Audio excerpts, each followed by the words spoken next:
हाय सखीज, welcome back to my channel. आज के वीडियो में मैं आपके साथ लॉन्ग हेयर्स की हेयर स्मूथनिंग शेयर करने वाली हूँ, जिसे मैंने स्कॉचकफ के प्रोडक्ट से किया है। तो इसके पहले मैंने आपको स्मूथनिंग बताई थी, वो लॉरियल के प्रोडक्ट से बताई हुई थी।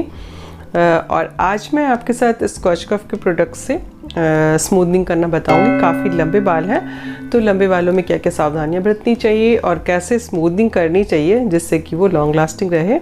और इनके बाल ना बहुत ही ज़्यादा ड्राई एंड फ्रीजी थे और स्मूथनिंग करने के बाद ना बहुत ही सुंदर बाल हो गए। और हेना कोटेड बाल थे, यानी कि बालों में मेहंदी लगी हुई थी।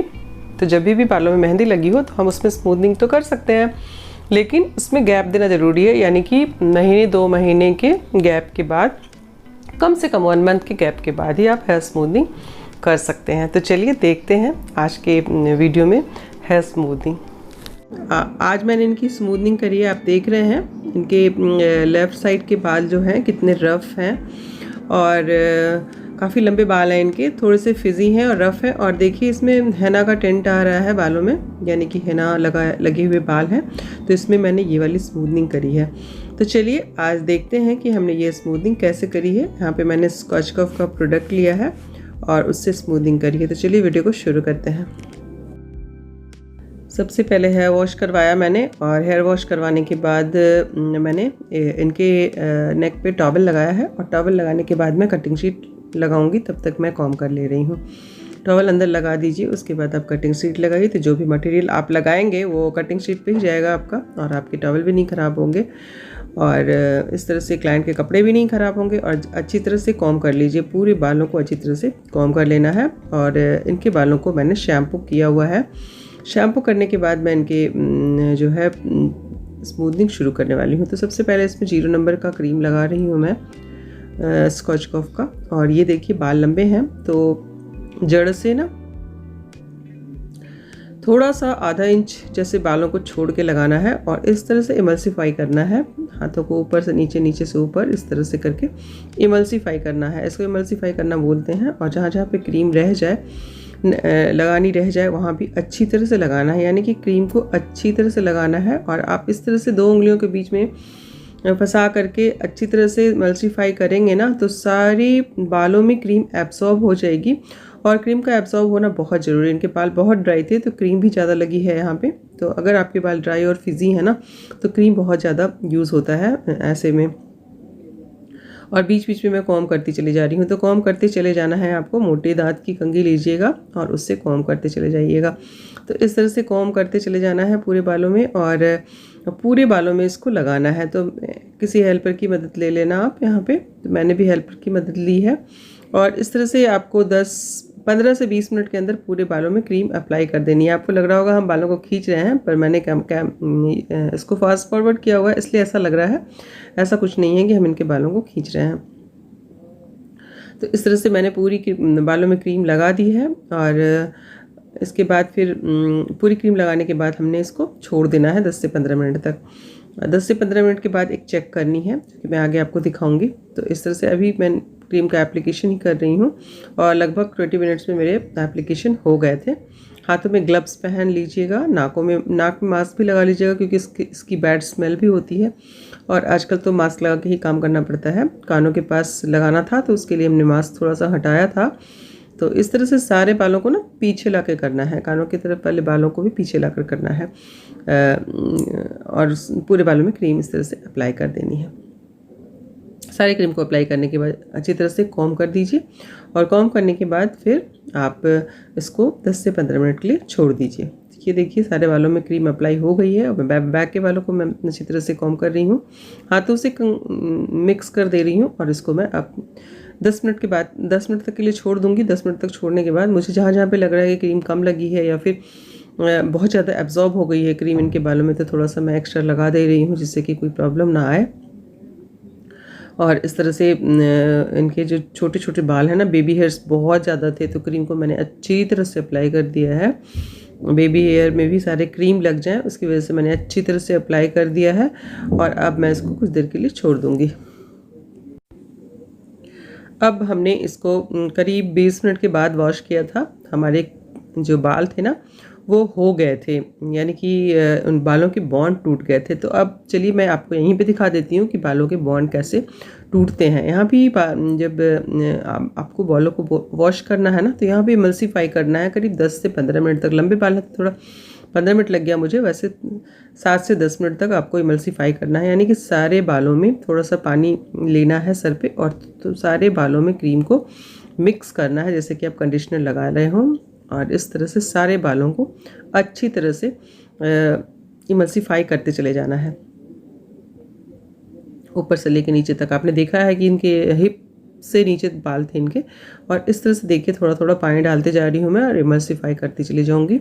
और मैं दिखाती हूँ कि इनके देखो, एक बाल को लेना है और इस तरह से खींचना है, इसमें ऐसे सा बनने लगेगा ना, तो आपके जो बाल हैं के बॉन्ड टूट चुके हैं। यहाँ पे कैमरा कैच नहीं कर पाया, लेकिन बाल ना थोड़े से वेव्स आ जाएंगे बालों में और वो वापस सीधे नहीं होंगे। इसका मतलब है कि आपके बाल के बॉन्ड्स टूट चुके हैं।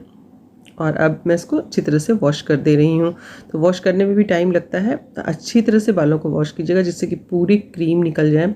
ये क्रीम जो है ना, केमिकल होते हैं, तो इसके बाद इसको बालों से निकलना बहुत ज़रूरी है। उसके बाद टॉवल ड्राई करना है डैप डैप करके।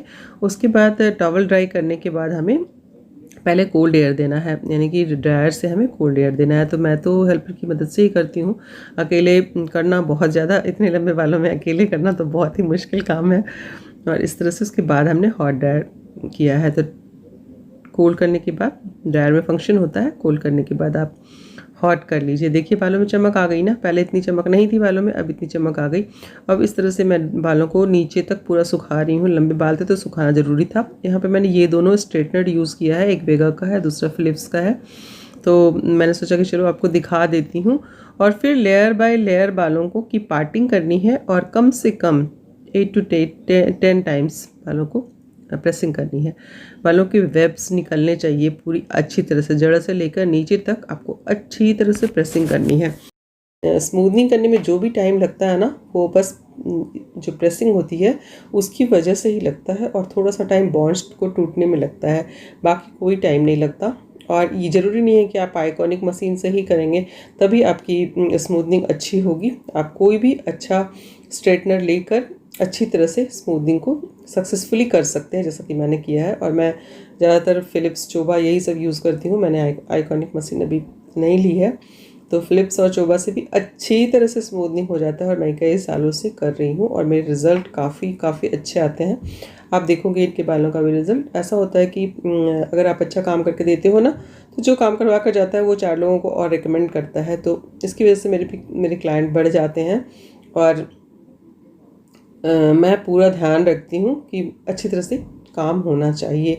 अगर देखिए ये प्रोफेशन, हमें प्रोफेशनल होना पड़ता है ना। हमने अगर किसी बात के लिए पैसे लिए हैं तो फिनिशिंग भी अच्छी आनी चाहिए। काम की जो फिनिशिंग होती है ना, वो अच्छी आनी चाहिए। आप देख रहे हैं कि प्रेसिंग कितनी मज़ेदार तरीके से हो रही है, कितनी बालों में कितना ज़्यादा चेंजेस आ गया। आप बैक जा करके वीडियो देखिए, इनके बाल ड्राई कर रफ हो रहे थे, अब देखिए इनके बालों का ये। तो ये जो फाइनल है ना, जो प्रेसिंग आपका, जितनी अच्छी प्रेसिंग आप करोगे वही आपके रिज़ल्ट को प्रभावित करेगा। तो अब मैं लगा रही हूँ फिक्सर, जो कि इसके साथ ही आता है, न्यूट्रीलाइज़र बोलते हैं इसको। तो ये जो है ना, ये भी स्कॉचकॉफ का ही है। और इसको अच्छी तरह से अब क्या करना है ना, आपको क्लाइंट को बोलना है कि आपको जिस पोजीशन में बैठना है तो आप बैठ जाओ, क्योंकि ये 15 से 20 मिनट, 20 से 25 मिनट में ये सारा काम हो जाता है। यानी कि हम लगा देते हैं और उसके लगाने के बाद फिर 10 से 15 मिनट तक उसको छोड़ना पड़ता है। तो मैंने तो अपने बाल बहुत लंबे थे, तो मैंने अपने क्लाइंट को खड़े करके करवा लिया, जिससे कि आपको अच्छा आसानी से दिख सके। तो बहुत स्वीट क्लाइंट था मेरा काफ़ी, मतलब अच्छी तरह से वो 20 मिनट तक खड़ी रही, और अच्छी तरह से एप्लीकेशन करने के बाद हमने इनके बालों को फिर से वॉश किया है। तो ये देखिए यहाँ पे क्या करना है ना, हमें ये जो प्रेसिंग होती है ना, फाइनल होती है, इसमें हमें पिंस वगैरह नहीं लगाना होता। हम या तो क्लाइंट को पकड़वा लेते हैं या फिर अपने हेल्पर की सहायता से ले लेते हैं, और वो पार्टिंग करके हमें देते जा रही हैं, तो हम उस पर क्रीम अप्लाई करते चले जा रहे हैं और इसके साथ साथ कॉम्ब करते चले जा रहे हैं। अब बालों की जो पोजीशन होगी ना, आप जिस पोजीशन में बाल को रखेंगे वही फाइनल पोजीशन होगा आपका। तो अभी तक अगर आपने मेरे चैनल को सब्सक्राइब नहीं किया है तो प्लीज़ सब्सक्राइब कर लीजिए। और अगर आप को वीडियो पसंद आ रही है तो लाइक करके शेयर ज़रूर कर दीजिएगा। और इसके साथ साथ आप कमेंट करके बता सकते हैं कि वीडियो आपको कैसी लगी। तो चलिए, बालों की एप्लीकेशन आपसे बातें करते करते आपको बताते बताते हमारा काम भी ख़त्म हो गया और इस तरह से मैंने फिर से कॉम्ब कर दिया है और अब ये इसी पोजीशन में रहेंगी। अभी थोड़ा सा हिलना डुलना मना है, तो इस तरह से मैंने जो क्रीम बच रहे थे उसको अच्छी तरह से लगाकर बालों को अच्छी तरह से मैंने चिपका दिया है। ये देखिए यहाँ पे जो इन्होंने ऊपर मैंने कटिंग शीट लगा रखी है और अंदर टॉवल पहना रखा है, जिससे कि इनको कोई नुकसान नहीं पहुंचा है। और ये इसमें कुछ देखना नहीं है, बस इसको 15 मिनट के बाद वॉश कर देना है। 15-20 से 20 मिनट के अंदर आप वॉश कर दीजिए। और यहाँ पे एक बार आप चेक कर लीजिएगा हेयर्स को टच करके कि हेयर्स गर्म तो नहीं हो रहे हैं। अगर गर्म हो रहे हैं तो थोड़ा सा पानी स्प्रे कर दीजिएगा आप उस पर, है ना। और अब लास्ट में ये मैं स्मूथनिंग क्रीम लगा रही हूँ लॉरियल का ही। लॉरियल हर जगह काम आ जाता है स्कॉच कॉफ के साथ भी हम लॉरियल का ही क्रीम यूज़ करते हैं। तो लॉरियल की स्मूथनिंग क्रीम लगा रही हूँ मैं। आपने मेरा पिछले वीडियो देखा होगा, हमें आई बटन पे दे दूँगी। तो जो क्रीम लगाई थी ना मैंने, उसमें मैंने पूरी नॉलेज दी हुई है। तो इस तरह से हमने उसको वॉश कर दिया है। और अब जो है ना, हमने टॉवल लपेटा है। टॉवल ड्राई करने के बाद हम इसको ड्राई कर देंगे और ड्राई करने के बाद जो रिजल्ट आएगा वो होगा ऑसम। तो चलिए आप देखिए आगे। उसके बाद आपने क्लाइंट को बताना है कि आपको कौन से शैम्पू और कौन से कंडीशनर यूज़ करने हैं। तो यहाँ पे लॉरियल का कंडीशनर, लॉरियल का शैम्पू मैंने इनको बताया है। और उसके साथ साथ फिर एक सीरम भी दिया मैंने इनको। और फिर मैंने इनको बताया कि बालों को कानों के पीछे नहीं करना 3 दिनों तक। 3 दिनों के बाद बाल वॉश होंगे। और एक फाइनल टच देने के लिए मैंने फिर से हल्की हल्की प्रेसिंग की है, आप देख रहे हैं। बस ऐसा आप भी कर दें, क्योंकि बाल जो है ना 3 दिन तक अपना प्रोसेस में रहते हैं। और अब देखिए ये बाल किस तरह से हो रहे हैं। तो थैंक यू फॉर वॉचिंग। मिलते हैं किसी अगले वीडियो में, तब तक के लिए tata bye bye, love you all.